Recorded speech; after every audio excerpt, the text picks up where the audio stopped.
I'll be honest, as a kid I never really liked Super Saiyan 3, or at least it was my least favorite form. I thought the form was too messy, the no eyebrows didn't quite do it for me, and it reminded me of my ex-girlfriend. And yes, I used to date bitches when I was 7 years old. No, seriously, as I grew up I started appreciating the Super Saiyan 3 for what it was, and I slowly fell in love with it, and I honestly fanboy so much when I first see it in Dragon Ball Super. And here I am dedicating this entire video about everything you may have overlooked or missed about Super Saiyan 3. So without wasting any more time, let's get right into it.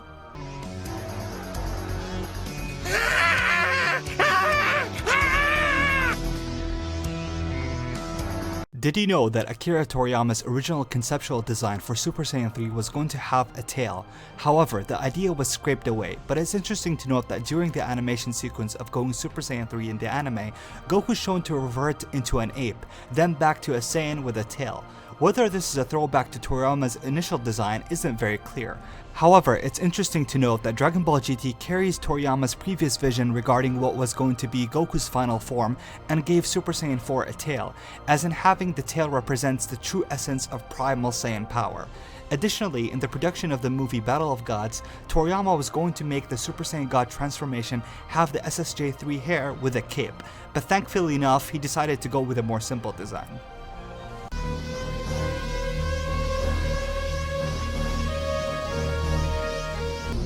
I'm ready. Show me what you've got. Goku's first Super Saiyan 3 transformation by far holds the record for the longest uninterrupted transformation sequence. The transformation is over 4 minutes long, and it's nothing but screaming and more screaming, and you guessed it, more screaming. And to some, this transformation is one of the most badass scenes in the show, where Goku is literally causing the entire earth to shake, creating whirlwinds and hurricanes. It's a classic moment in Dragon Ball Z. Also, while the Super Saiyan God ritual in Dragon Ball Super was a bit lengthier, the transformation itself wasn't.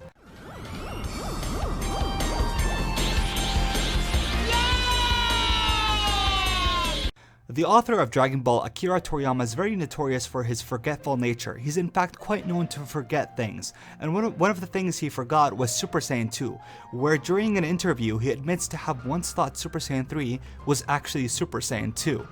Though Toriyama claims that his forgetful nature helps him think about new ideas, but it's crazy to think that some casual fans of Dragon Ball know more about the story than the author himself. Okay, here goes! It is commonly known that Super Saiyan 3 so far has only 2 official users. Goku is the first, and the fusion of Goten and Trunks Gotenks being second. However, if we count video games, then the PS3 game Dragon Ball Z Raging Blast introduces both Super Saiyan 3 Broly and Vegeta. Dragon Ball Heroes also introduces a bunch of different Super Saiyan 3 characters, such as Vegito, Gogeta, Gohan, Trunks, and many others. However, it's funny that they also gave Nappa a Super Saiyan 3 transformation, where he doesn't grow any hair on his head, but instead his beard gets longer. Raditz also has an SSJ3 form in the game where his hair just grows even longer. Additionally, Super Saiyan 3 is the only Super Saiyan stage in Dragon Ball Z that was achieved twice off-screen. Both Gotenks and Goku went Super Saiyan 3 off-screen, and while it's true that both Trunks and Vegeta achieved SSJ Grade 2 and 3 off-screen, Goku did achieve both forms on-screen for the very first time. You should be proud of yourself. Only Majin Buu has pushed me this far in battle before.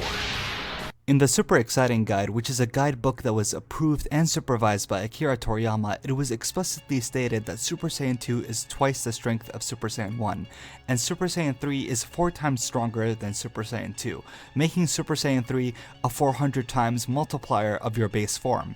However, it's interesting to note that the guidebook says Super Saiyan 1 is a multiplier of your own battle power, while Super Saiyan 2 and Super Saiyan 3 are multipliers of strength, which likely suggests that the measure of character strength after the Frieza arc can't be measured by battle power numbers.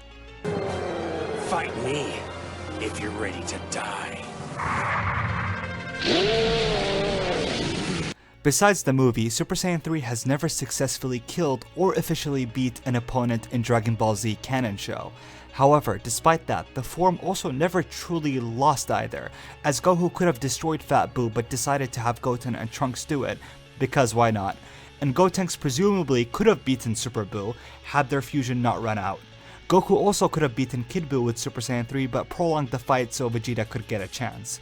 In the movies, however, that's not entirely the case. Goku instantly defeats Fat Janemba, but his Super Saiyan 3 officially loses for the first time against Super Janemba. And in movie 13, Wrath of the Dragon, Gotenks Super Saiyan 3 defeats the first form of Hirudegan, and Goku Super Saiyan 3 defeats the final form and strongest form of the evil monster. Also, in Dragon Ball GT, Goku has been utterly defeated by Baby and humiliated in Dragon Ball Super by Beerus. But fortunately enough, Goku does one-shot Trunks as a Super Saiyan 3 in Dragon Ball Super.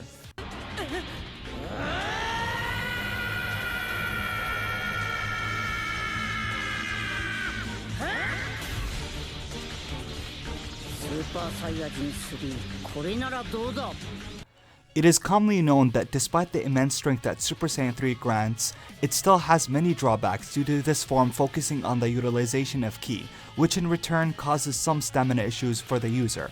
However, Goku's dead body didn't seem to be strained that much compared to when he used the form when he was alive, where Goku explains that the form is much more difficult to handle, though it is likely because Goku's alive body didn't have enough experience to maintain the form.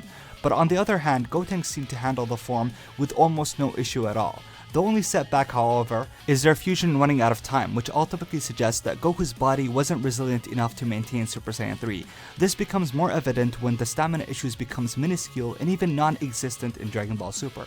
Furthermore, Goku's child body in Dragon Ball GT could only hold the form for seconds at best, which means Super Saiyan 3 can be mastered eventually, but with Super Saiyan God in the picture, it might be a waste of time.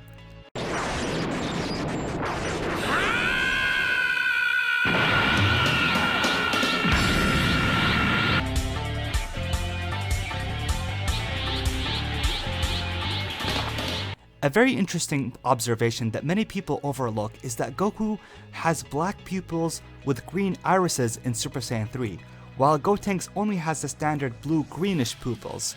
In fact, Super Saiyan 3 Goku is the only Super Saiyan form that has irises and pupils.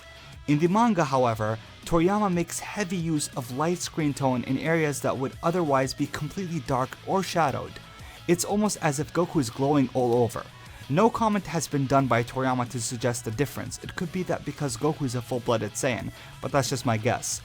And I suppose we will never know because not even Toriyama would know because he most likely forgot. Now, finally comes the one you've been waiting for, the legendary Super Saiyan 3. Super Saiyan 3, although not as useful as it once was 20 years ago, is still one of the most badass forms in Dragon Ball. But enough about what I think. What do you guys think? I hope you learned a thing or two from this video. And if you like Super Saiyan 3 like I do, make sure you tell me in the comments down below. And tell me what was your favorite Super Saiyan 3 moment. But before I end this video, I would like to shout out Joel from Twitter. His link will be in the description down below. And if any of you guys want to win a free shout out in my next video, then make sure you follow my Twitter. I'm fairly active there and I usually discuss a lot of my Dragon Ball topics and ideas on my Twitter. But overall, I hope you enjoyed this video, and if you did, drop me a like, I'd appreciate it, comment, and subscribe. Peace.